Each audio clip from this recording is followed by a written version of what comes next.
Law Talk Radio with Todd Marquardt is sponsored by the Marquardt Law Firm and does not attempt to solve your individual legal problems upon the basis of the information contained herein. Instead, contact an attorney to discuss the specific facts and circumstances of your unique situation. The views and opinions of this program do not reflect the views of the Salem Media Group. Order in the court. Be seated. It's time for Talk Law Radio with Todd Marquardt. Todd Marquardt, attorney at law in Texas. If you're a millionaire or a thousandaire, Talk Law Radio is now on the air.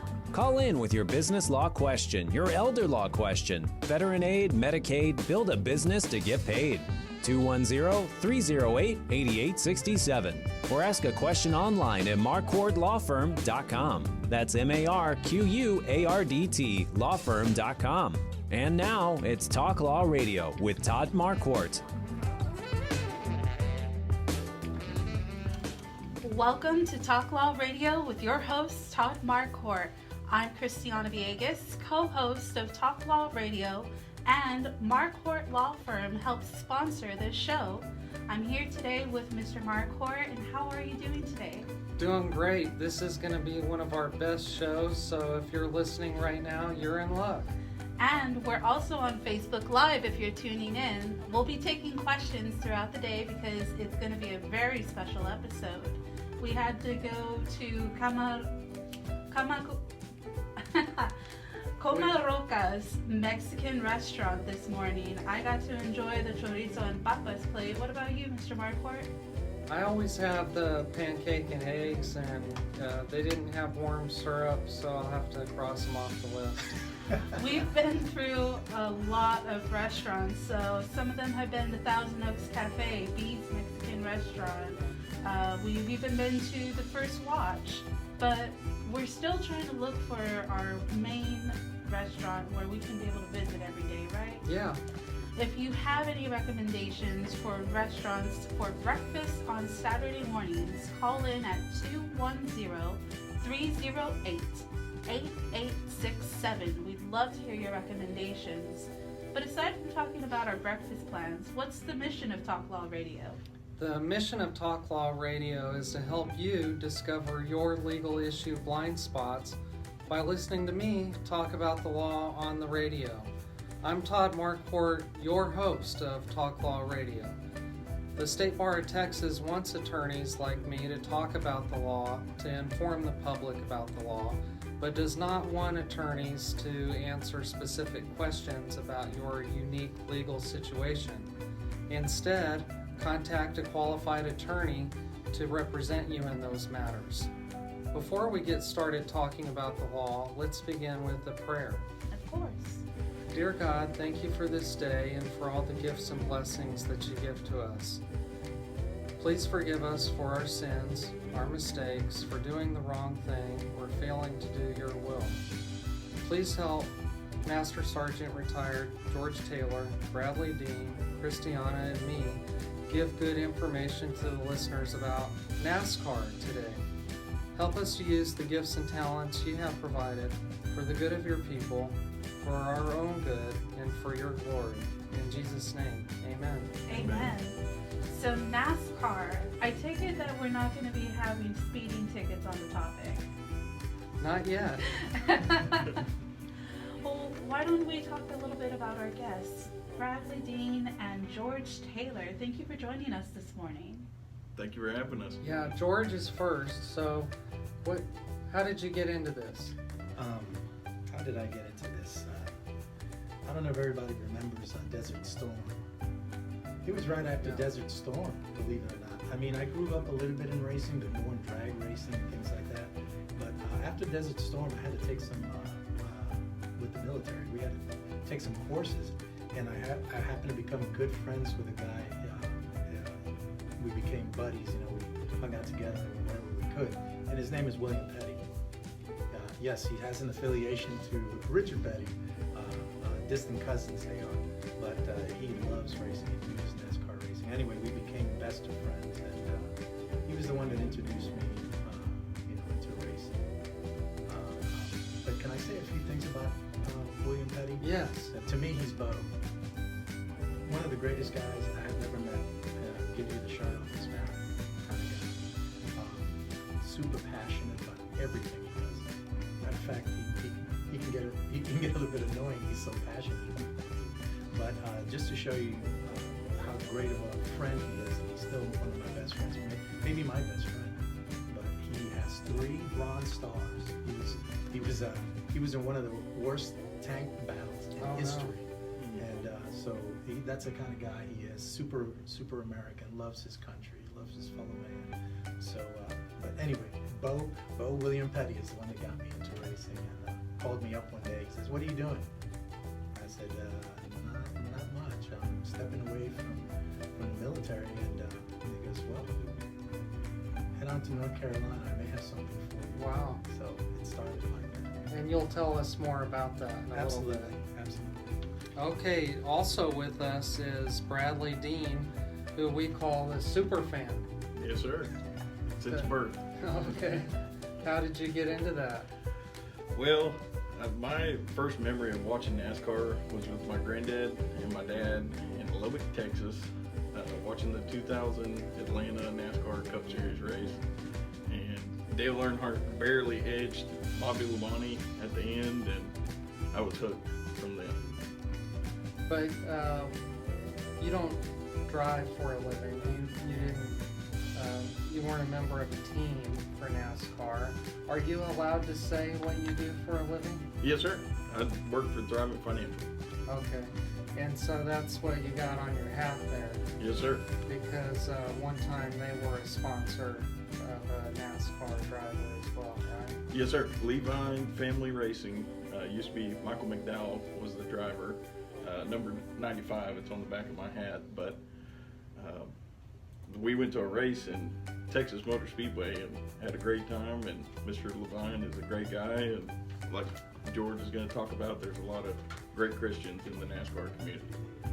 Well, let's talk about that now since you brought it up. I was going to bring that up at the end, but since you said there's a lot of great Christians, George, you were telling me that that's something that most people probably don't know about NASCAR. Yeah,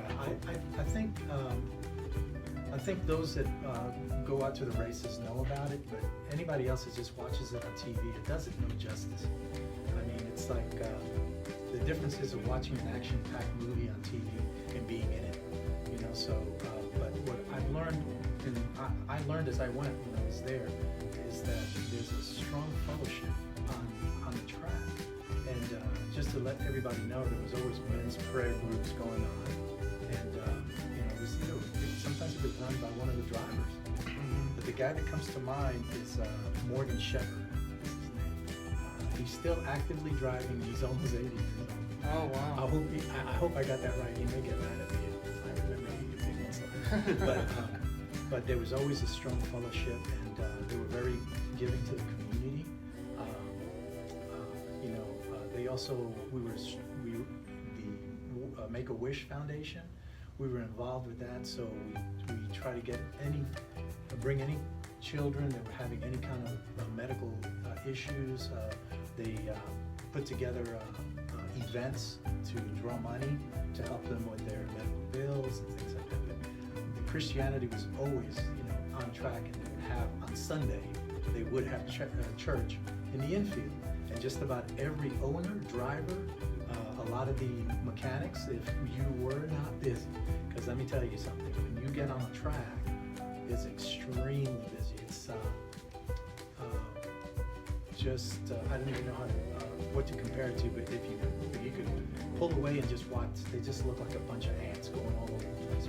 Everybody has a purpose, and something's always going on. There's cars moving, parts moving, building, driving, you know. But and if there's anybody on the track, and we can get a moment of time on the track and exposure, that took precedence over everything. I was just going to ask Christiana, are we taking calls today? We are definitely taking calls. So if you're a NASCAR fan and you can't wait until Sunday tomorrow, ask the ones who have the experience. So call us at 210-308-8867. Or if you're following us on Facebook, Talk Law Radio with Todd Marquardt, We're live streaming right now. I'm checking the comments and I can be able to read out your questions if you type them in. Or if you're new to NASCAR, ask your questions, because I've had to bone up on the rules and everything as we've been preparing for this show too. And apparently there's different levels of NASCAR racing. Everybody confuses that NASCAR is just one category of automobile, but there's different levels, right? Correct. So we need to get into that more when we return here on Talk Law Radio with Todd Marquardt. Remember to call us by dialing 210-308-8867. That's 210-308-8867. This is Talk Law Radio with Todd Marquardt. Stay tuned. Law Talk Radio with Todd Marquardt is sponsored by the Marquardt Law Firm and does not attempt to solve your individual legal problems upon the basis of the information contained herein. Instead, contact an attorney to discuss the specific facts and circumstances of your unique situation. The views and opinions of this program do not reflect the views of the Salem Media Group. Water in the court. Be seated. It's time for Talk Law Radio with Todd Marquardt. Todd Marquardt, attorney at law in Texas. If you're a millionaire or a thousandaire, Talk Law Radio is now on the air. Call in with your business law question, your elder law question, veteran aid, Medicaid, build a business to get paid. 210-308-8867. Or ask a question online at marquardtlawfirm.com. That's MARQUARDT lawfirm.com. And now it's Talk Law Radio with Todd Marquardt. Welcome back to Talk Law Radio with your host, Todd Marquardt. I'm your co-host, Christiana Villegas, and we're live today, this Saturday, when we're talking about a NASCAR special, interviewing Bradley Dean and George Taylor. Yeah, so Christiana, how did NASCAR get started, do you think? I was wondering about that. I've heard rumors that it was started from the Prohibition period when alcohol was outlawed at a time. But I looked into it and I believe there was some misconception about it. It wasn't that NASCAR was out there peddling and bootlegging all that liquor, but actually that they had to upgrade the cars and the engines and make it so that way it was faster. And then Prohibition period ended and you got all these souped up cars. What are you going to do but race them around then? Yeah, George, so where did they start racing? Yeah, all these fabulous ideas that were started in the backwoods basically moved to the beach, and that's where they were racing, up and down Myrtle Beach and the Carolinas, and even Florida. Anywhere they can go out and break speed. I would say not get a ticket for speeding. Right. They would do it. And so yeah, that's what it was. As a matter of fact, a lot of the rules and regulations were created on there as far as what they call sandbagging. I'm sure everybody's heard about that. I'm not familiar with that term. Sandbagging is what they did is if you had a race car, you would fill the trunk full of sand and race, and everybody goes, "That's a pig, I'll race that any old Why? way." You want to slow it down on purpose to run that way. And then Okay. once somebody did challenge you, guess what? You pulled out all those sandbags. Wow, so And all of a sudden- that sounds like an old way of all I can think of is the Fast and the Furious movies that they talk about the nitro that makes it run faster. So before there was nitro, there was sandbagging. Sandbagging. That's right. Yeah, that's right. So yeah, they I'm sure they had. A matter of fact, just to let you know that at every race there would be several tables, and what would happen is that's where NASCAR would display any instrument that one of the teams would try to use to get an edge on another team that was basically illegal. Okay. And so it was the table of shame, Oh. because everybody was going to know about it if you got caught. And one of the custom saying around the pit area or the infield was, or the paddock, what they call the paddock, was if you're not cheating, you ain't trying. Well, tell us while you're on the subject, what was your role? What was your team? My role. I'm gonna sound a lot more important than I really was. But I did a lot of public relations. Bo realized early that I had somewhat the gift of gab, so he got me involved in that, and I did enjoy it. I got to meet a lot of movie stars, singers, professional football players, all that stuff. And he noticed one thing about me is I never changed. I was who I was. I didn't see anybody, I wasn't really intimidated. So I won't name too many people I met, but one of my favorite ones was Paul Newman. I hung out with Paul Newman for 2 days. It was the coolest time. Anyway, but I did public relations. I did some marketing. I was involved in the creativity of the logo. I'm wearing my team shirt. Yeah. And so that was your team, Teddy Huggins Motorsports. Yes. So if anybody has anything negative to say out there about me, please spare me.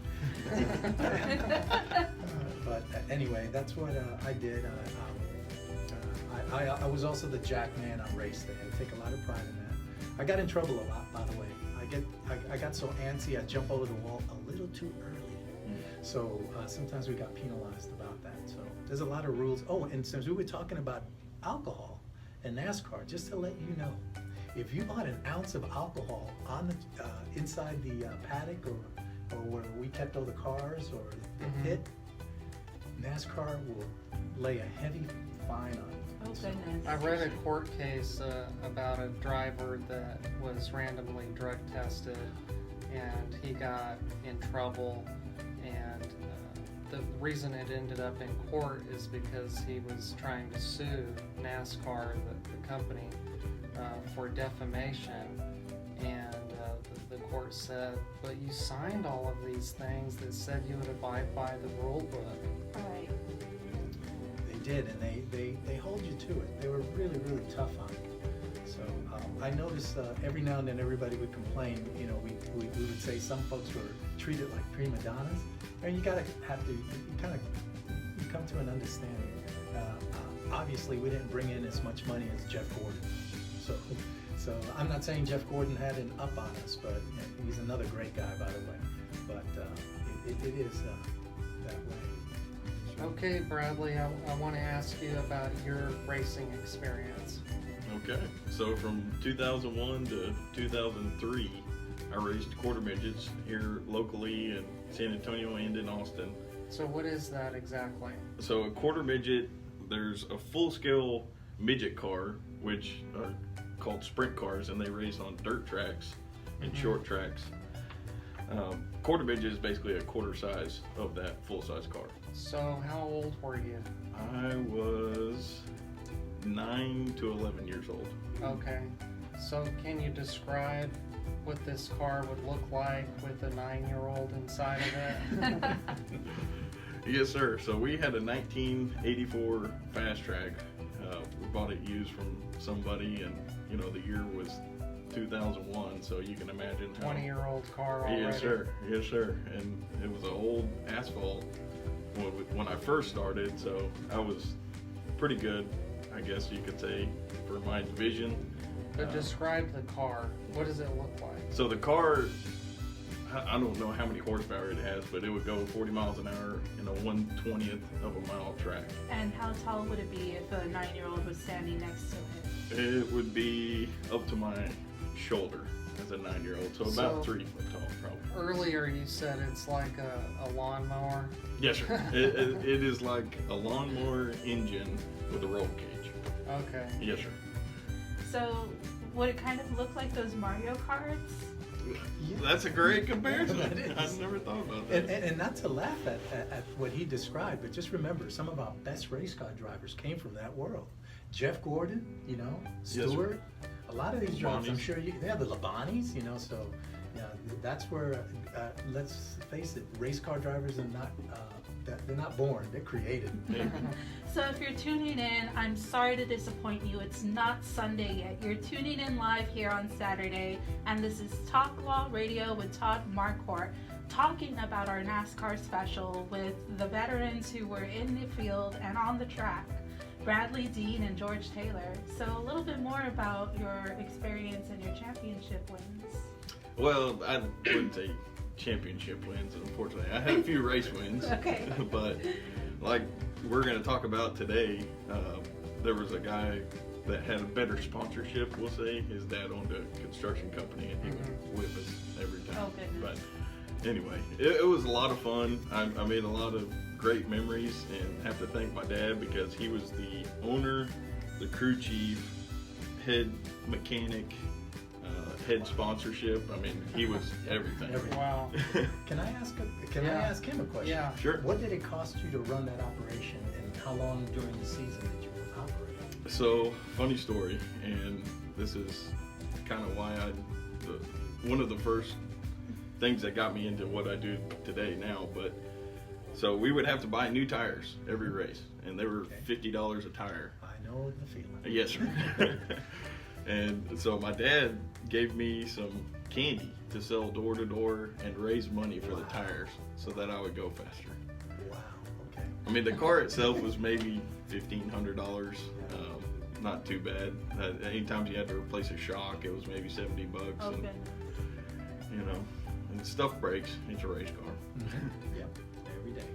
So, but did you race all year, or was it only part of the calendar year?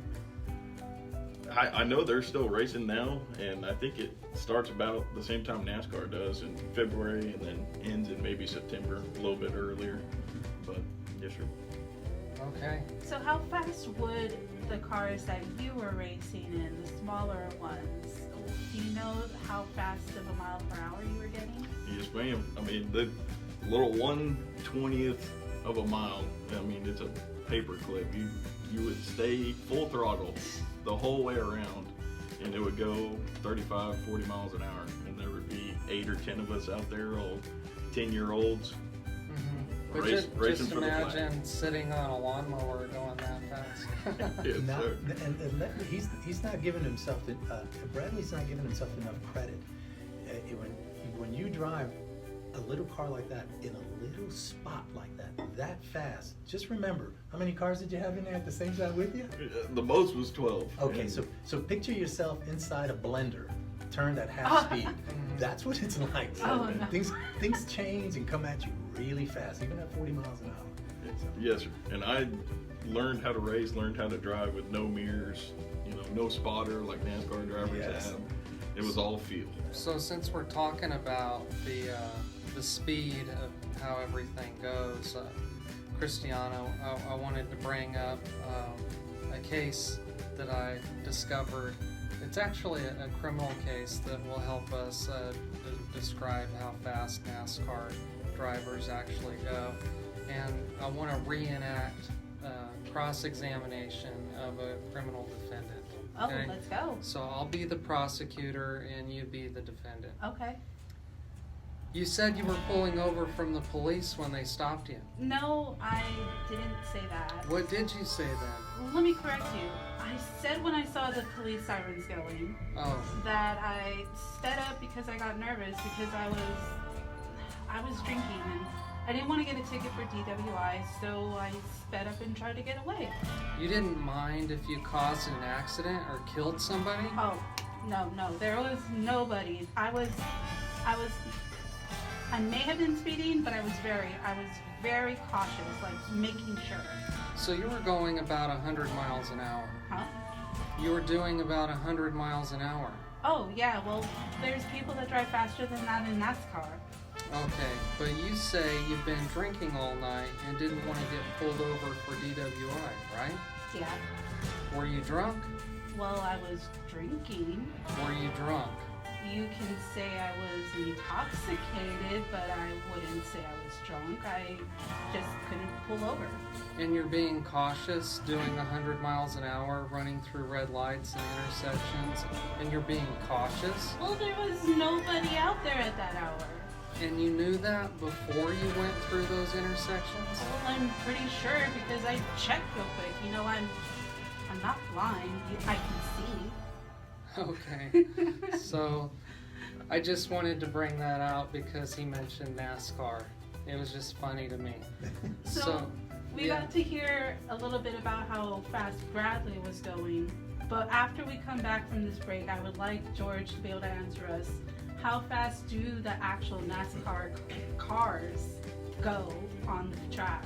Absolutely. So thank you for staying with us today. We are still live and taking more questions. If you dial 210-308-8867, that's 210-308-8867. Ask us your NASCAR questions here on this special for Talk Law Radio with Todd Marquardt. Stay tuned. Law Talk Radio with Todd Marquardt is sponsored by the Marquardt Law Firm and does not attempt to solve your individual legal problems upon the basis of the information contained herein. Instead, contact an attorney to discuss the specific facts and circumstances of your unique situation. The views and opinions of this program do not reflect the views of the Salem Media Group. Order in the court. Be seated. It's time for Talk Law Radio with Todd Marquardt. Todd Marquardt, attorney at law in Texas. If you're a millionaire or a thousandaire, Talk Law Radio is now on the air. Call in with your business law question, your elder law question, veteran aid, Medicaid, build a business to get paid. 210-308-8867. Or ask a question online at marquardtlawfirm.com. That's MARQUARDT lawfirm.com. And now it's Talk Law Radio with Todd Marquardt. Welcome to Talk Law Radio with your host, Todd Marquardt. I'm your co-host, Christiana Villegas, and we're live today on the radio and on Facebook Live taking comments on our topic today about a NASCAR special with our guests Bradley Dean and George Taylor. I just finished closing our last segment about how fast cars can go in NASCAR. So George, can you tell us on the track? I'll do my best on what I know about the cars back then, because I was actually involved in the 90s right up to the right before 9/11, basically. Okay, so I know that depending, and Bradley knows about this, they have different kind of tracks. They have super speedways and flat tracks and oval tracks. So that really sets the pace on how fast some of these cars can go. But I want to say that in average, they're all going about 160 to 200 miles an hour. Wow. Okay, so and NASCAR has they use it as a competitive tool. So cars, it's up to the teams to be able to get that car to move as fast as it can go, but with limits. Because I'm going to let you know that these guys are extremely talented, and you can get some of these cars to go way above 200 miles an hour. I'm not talking way above 200 miles an hour, but NASCAR has realized throughout the life of NASCAR that some of these cars were way too fast. And Bradley can know about this. Back in the early 70s, there was these cars they created. Dodge created, as a matter of fact, the Road Runners, Superbirds. They called them. Those things were right out of the factory. They were pushing that kind of speed. So if you're tuning in right now and any of these cars are flashing the interest of favorite racers that you like to watch on NASCAR, call in and let us know. Ask us your questions by dialing 210-308-8867. That's 210-308-8867. This is Talk Law Radio with Todd Marquardt on the topic of NASCAR racing. So there's different levels. Is it sort of like minor leagues, major leagues? Yes. So tell us about that. Well, you want to start out? Sure. With something? I'd say it's like freshman, JV, and varsity. Okay. For comparing it to high school, there's NASCAR Truck Series, which is like the freshmen, 18-year-olds nowadays. I don't know about back in the 90s, but back in the 90s, they also had what they called, poor guys don't get much, advertisement or marketing, because they were really the poor teams, and that's where a lot of these major teams came from. But that's ARCA racing. What they did is they looked just like NASCAR, just don't have the kind of money that gets thrown around at NASCAR. But ARCA racing, of course, the midgets, the quarter midgets, they have the bandits. You said something about a bush race. What does that mean? Yeah, the Bush League was where normally a lot of the big drivers start out. That's, you can call the JV squad. Yes, sir. But that requires a lot of money to run. On average, back when I was there, it took about, I want to say, between $6 and $8 million to run a team, a full functional team in Bush.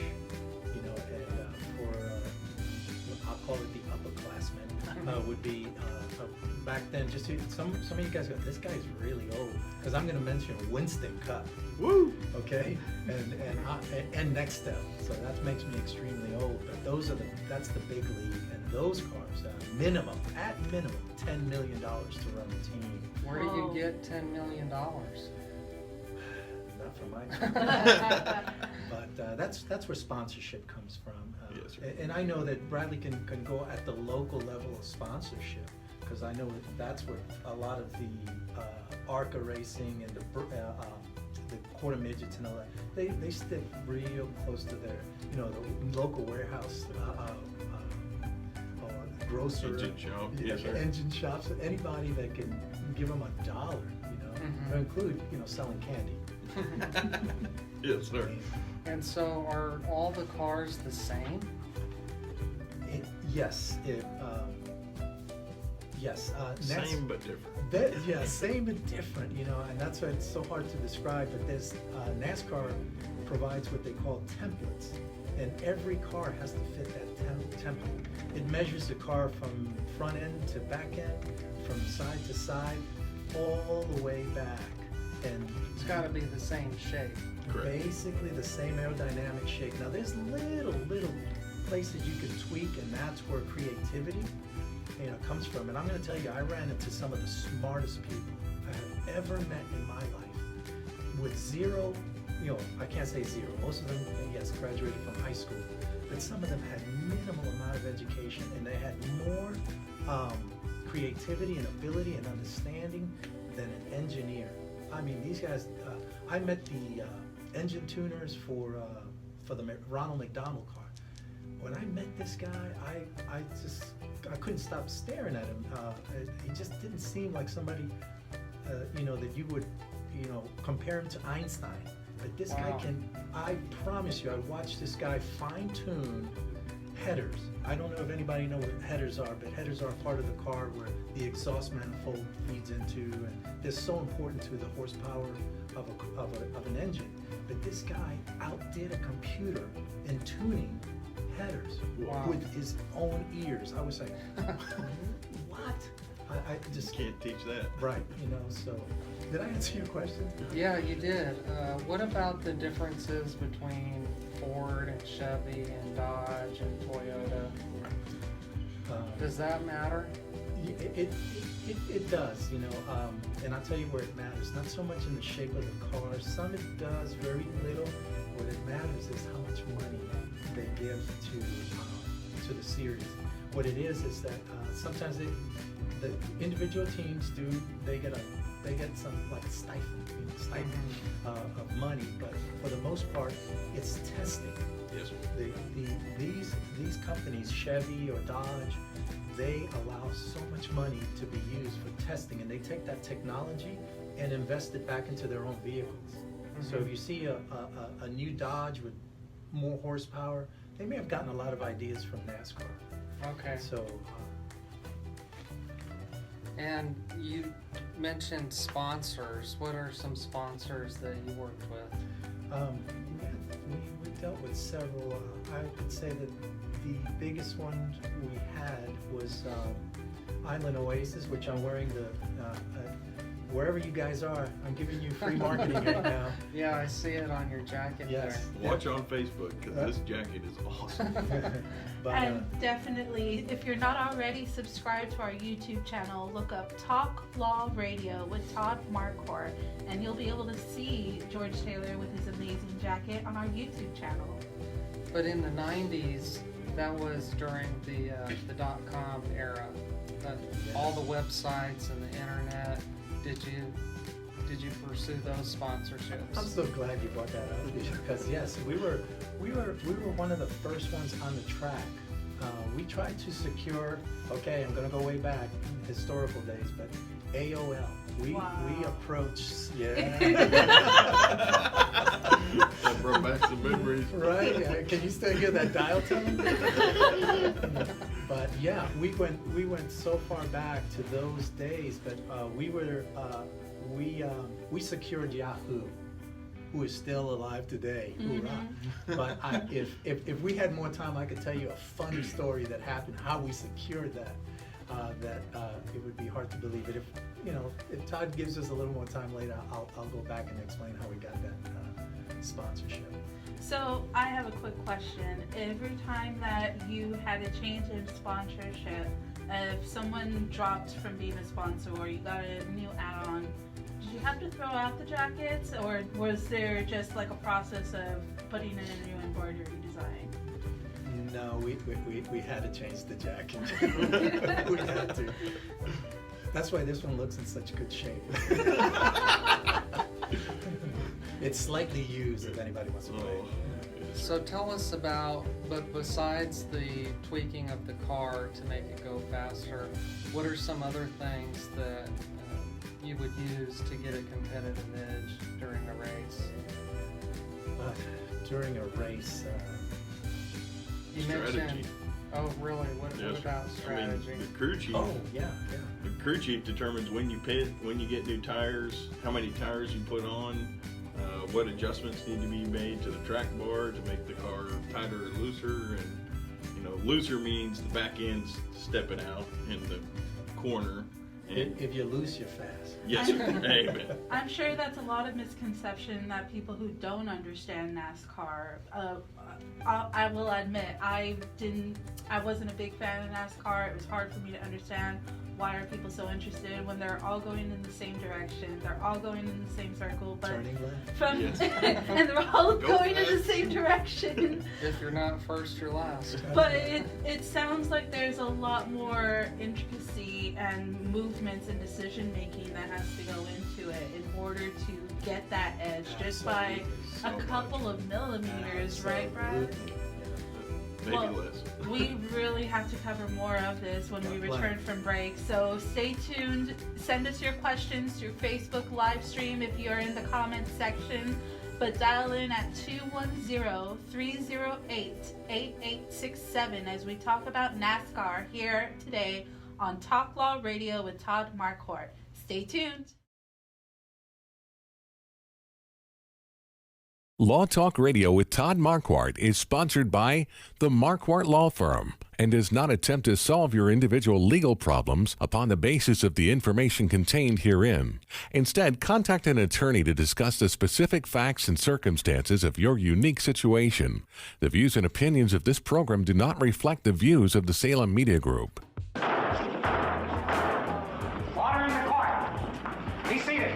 It's time for Talk Law Radio with Todd Marquardt. Todd Marquardt, attorney at law in Texas. If you're a millionaire or a thousandaire, Talk Law Radio is now on the air. Call in with your business law question, your elder law question, veteran aid, Medicaid, build a business to get paid. 210-308-8867. Or ask a question online at marquardtlawfirm.com. That's MARQUARDT lawfirm.com. And now it's Talk Law Radio with Todd Marquardt. Welcome back to Talk Law Radio with your host, Todd Marquardt. I'm your co-host, Cristiana Villegas, and if you were listening through the commercials, we are having one of our meetup seminars on February 19th where you can meet Todd Marquardt in person. But we're back today live talking about our NASCAR special. So I understand that there's different positions other than actually being the driver on the track, right? Yes. Most certainly. So who are they, Brad? Well, I talked a little bit about the crew chief. Somebody very important that we hadn't talked about yet is the spotter. And they stand on the top of the grandstands with an eagle eye view and are basically any blind spots that the driver may have. You know, telling him if somebody else is taking a different line, maybe he's on the bottom in the corner and there's a guy that's faster up on the top. He can tell him that to go up to the top. But coming up Daytona this weekend, spotter may be more important than driver. Absolutely. There's a lot of negotiating that takes with those spotters up there. They start if you do watch Daytona this coming week, you'll see that they line up in what they call a train. And sometimes those trains you have to get in there by invitation only. So those spotters are out there talking to each other and, hey, you mind if I get behind your guy? He could pull me along, and when he needs a little help, I'll help him out. So there's always a negotiating factor going on. You know, so there's a lot of you mean when the cars are lined up behind one another? Right. Yes, sir. Okay. They're doing that for aerodynamic reasons, and they pull each other. You save a lot of fuel. You can save a lot of fuel and a lot of tire. That walks into that strategy that crew chief, he depends on those things. So he goes, oh wow, we can get a little more life out of that tire, or we can get a little more life before we come in and fill up with fuel. So if you can get that extra lap over, you just might win a race. Amen. And you mentioned one time when you noticed something, how to fix a car to make it run faster. Absolutely. I know I'm going to get a whole bunch of the mechanics calling me and saying I'm a you-know-what artist. But I just remember I'm not a mechanic guy, so it's not really like I know what I'm doing. But I understand, a car. But I've got a good ear for things, and I remember being at the track one day and I just could not figure out what was going on with this particular car. They kept pulling it in, pulling it out, doing this, changing tires, and nothing was happening. But I walked up to the crew chief and said, hey, look, I know you might say I don't know what I'm talking about, get back in your corner and suck your thumb, but he didn't. He says, what do you got? I said, suspension, man. I really feel it's something about your suspension. If you can, and I didn't even think he really paid much attention. The next thing I know, he was barking out orders to, different combinations of suspension changes and all this, and all of a sudden, you could hear it. The car was it was lighter on its wheels. It was just moving a little bit faster. So they went in that direction, and later part of the race, Greg walked up to me and pat me on the back. He says, look, the rest of the team may tell you to shut up, but you come to me and I'll listen to you. I say, I appreciate it. And you said that one of the things you did was you were the jack man. Right.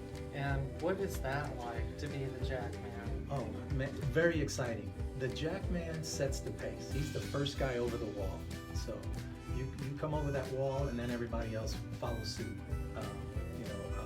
You get up there, you get that jack that weighs about it can hold several tons, but it weighs next to nothing. You go, wow, it's made out of high-grade aluminum, and so it weighs very little.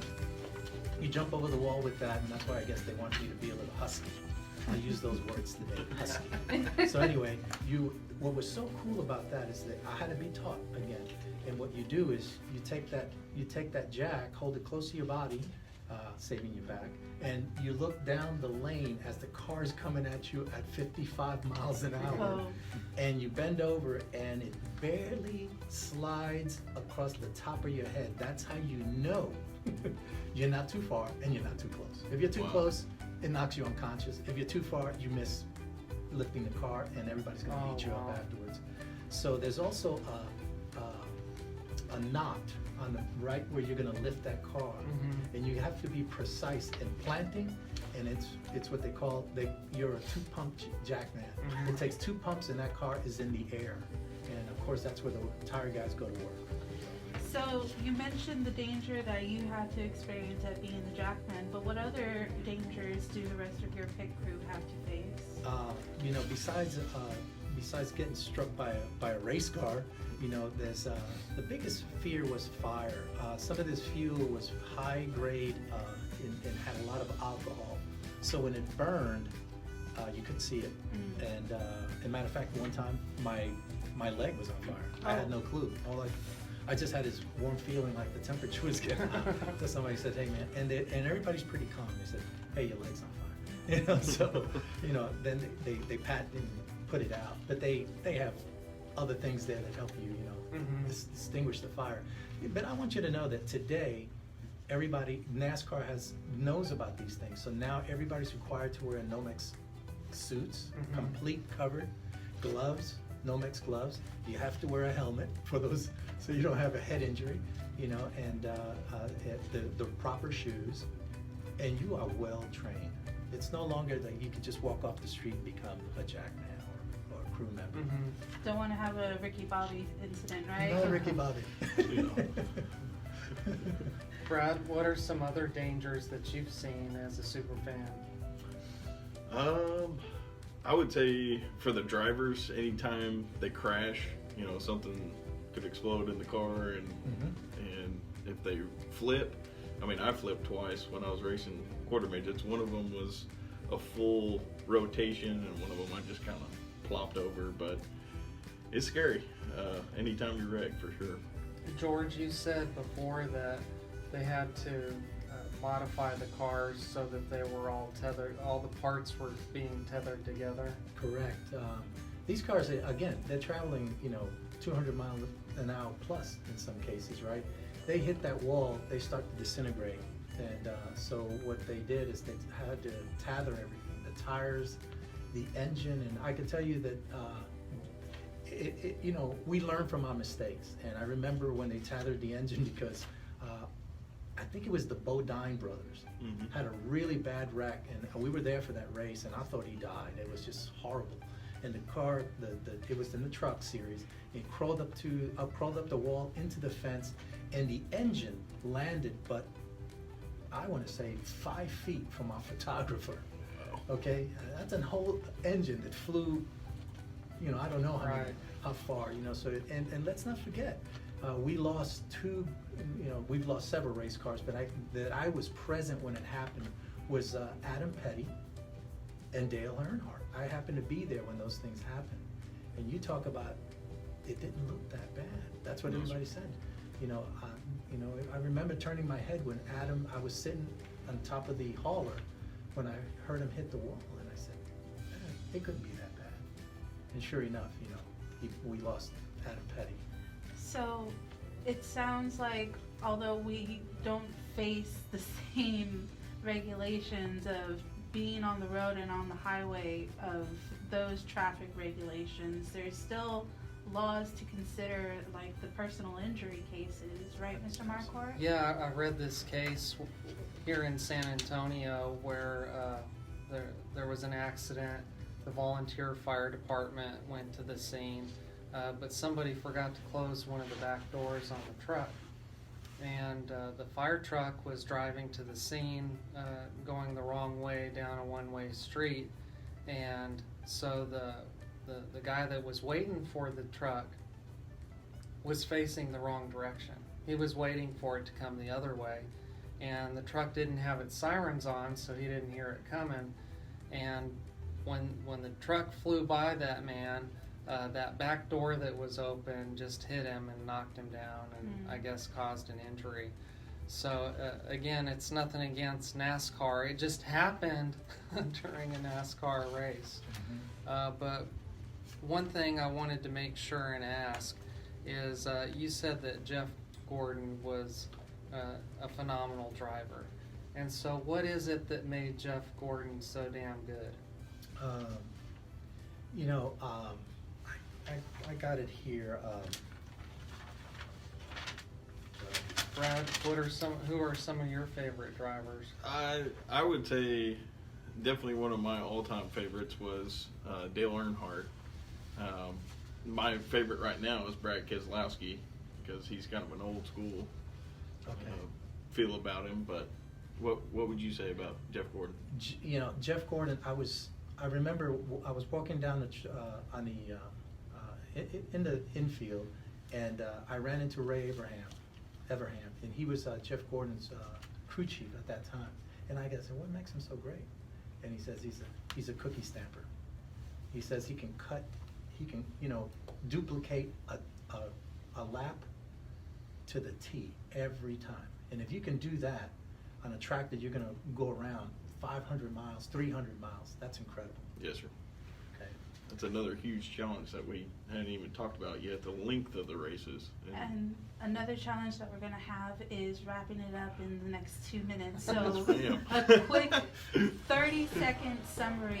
We talk about legacy at the end of every show because Marquardt Law Firm helps sponsor the show, right, Mr. Marquardt? Right, and you guys know we do last wills, living trusts, Yes, and sir. estate plans. You did my family, thank you.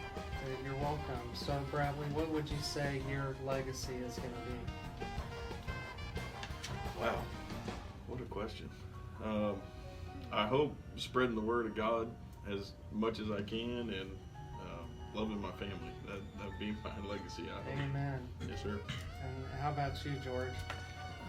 Same, you know, I want to leave I want to make sure that I take care of my girls. I want to give them, the one thing that I want is opportunity that I never got. I'll make sure they have those opportunities and use it for a good cause. Well, thank you guys for being on the show. This was an awesome episode. Thank you. And I'm Totally gonna enjoyed it. I'm gonna be watching a race sometime soon. Heck yeah, tomorrow, Bush Clash. Yeah. Thank you for joining us here today, live as we were able to talk about our NASCAR special with Bradley Dean, George Taylor, and every Saturday at 11 with your host, Todd Marquardt. Remember to tune in at 11 next week when we return on Talk Law Radio with Todd Marquardt. But if you want to meet Todd in person, visit marquardtlawfirm.com and find out when we have our next seminar coming up this month, February 19th. Visit Todd Marquardt from Talk Law Radio with Todd Marquardt on Saturday at 11. We'll see you next time.